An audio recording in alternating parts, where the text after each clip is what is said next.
एक भरे हुए बाजार के बीच हनुमान जी का एक छोटा सा लेकिन सुंदर मंदिर श्रद्धा का प्रतीक बना हुआ था। हवा में भजनों की गूंज बाहर की दुनिया के शोर से बिल्कुल अलग एक शांति का माहौल बना रही थी। फूलों और दियों से सजे एक साधारण से चबूतरे पर हनुमान जी की प्यार से बनाई गई मूर्ति थी, जिसका केसरी रंग मंद रोशनी में चमक रहा था। मंदिर भले ही छोटा था, लेकिन स्थानीय लोगों के लिए इसका बहुत महत्व था। हर मंगलवार और शनिवार भक्तों की भीड़ मंदिर में आती थी।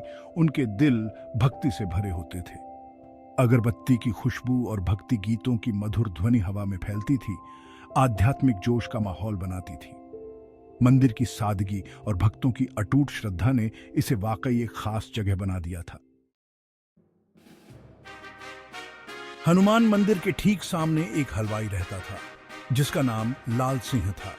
वो अपनी स्वादिष्ट मिठाइयों के लिए जाना जाता था, लेकिन दुर्भाग्य से वो अपने लालच के लिए भी जाना जाता था। अपने फलते फूलते व्यापार के बावजूद लाल सिंह का दिल उस उदारता और भक्ति की भावना से अछूता रहा, जो मंदिर के आसपास व्याप्त थी। हर मंगलवार और शनिवार लाल सिंह हनुमान मंदिर में आने वाले भक्तों की भीड़ को देखता था। वो उनकी भक्ति का मजाक उड़ाता था, इसे सिर्फ अंधविश्वास कहता था। एक दिन एक भटकता हुआ साधु, जिसके चेहरे से शांति और ज्ञान की चमक निकल रही थी, लाल सिंह की दुकान पर रुका। उसने हनुमान जी के लिए थोड़ी सी मिठाई मांगी। लाल सिंह हमेशा कंजूस, अनिच्छा से माना, लेकिन उसने अपनी पुरानी और सबसे कम अच्छी मिठाइयां निकाली। साधु मुस्कुराया और बोला, बेटा, श्रद्धा पहाड़ भी हिला सकती है। हम देखेंगे कि हनुमान जी के पास क्या है। साधु मंदिर में गया और पुरानी मिठाइयां हनुमान जी की मूर्ति के सामने रख दी। उसने आंखें बंद कर लीं और अपने लिए नहीं, बल्कि लालची हलवाई के लिए भगवान का आशीर्वाद मांगा। बाहर लाल सिंह ने साधु को मजाक और तिरस्कार से देखा। इस बीच मंदिर के अंदर एक अजीब घटना होने लगी। साधु द्वारा चढ़ाई गई पुरानी मिठाइयां बदलने लगी। उनका फीका रंग चमकदार हो गया और एक दिव्य खुशबू मंदिर में फैल गई। मंदिर का पुजारी इस चमत्कार को देखकर दंग रह गया। साधु उसकी प्रार्थना सुनकर आंखें खोली और मुस्कुराया, यह जानकर कि हनुमान जी ने उसकी प्रार्थना सुन ली है। लाल सिंह अभी भी अपने बुरे विचारों में डूबा हुआ साधु को मंदिर से बाहर आते देखा।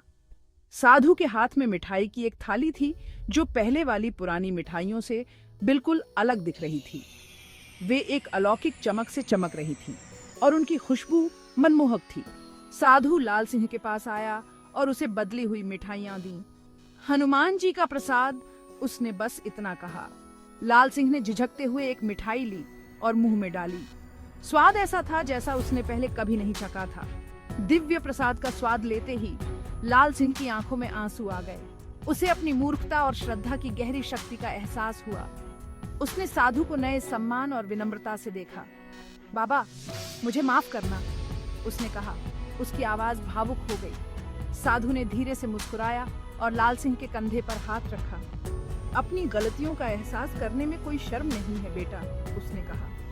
हनुमान जी दयालु और क्षमाशील हैं। उन्होंने आज तुम्हें अपनी कृपा दिखाई है। इस अनुभव ने लाल सिंह को बदल दिया। वो अब लालची, कंजूस हलवाई नहीं रहा। उसने अपनी मिठाइयों में बेहतरीन सामग्री का इस्तेमाल करना शुरू कर दिया और अपने ग्राहकों के साथ सम्मान और उदारता से व्यवहार किया।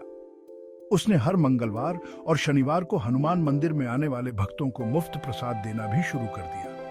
हैरानी की बात यह है कि उसका व्यवसाय और भी फलने फूलने लगा। लाल सिंह हनुमान मंदिर का नियमित दर्शनार्थी बन गया। सच्ची भक्ति से प्रार्थना करता था। उसने महसूस किया कि सच्ची सफलता केवल धन में ही नहीं, बल्कि आध्यात्मिक विकास और उदारता और करुणा जैसे गुणों के विकास में भी है। वो अक्सर अपनी कहानी दूसरों को सुनाता था, अपने परिवर्तन से उन्हें प्रेरित करता था। लाल सिंह का जीवन इस बात का एक सुंदर उदाहरण बन गया कि कैसे श्रद्धा किसी व्यक्ति के दिल को बदल सकती है और उसे धार्मिकता के मार्ग पर ले जा सकती है। लाल सिंह और चमत्कारी प्रसाद की कहानी शहर में एक प्यारी कहानी बन गई। यह हनुमान जी की असीम दया और सबसे संशयवादी दिलों की प्रार्थनाओं का उत्तर देने की उनकी इच्छा की याद दिलाती है। पुरानी मिठाई चढ़ाने के साधारण कार्य ने न केवल लाल सिंह के जीवन को बदल दिया, बल्कि कई अन्य लोगों के जीवन को भी बदल दिया। लाल सिंह की बदली हुई मिठाइयों की मिठास, भक्ति की मिठास और हनुमान जी की असीम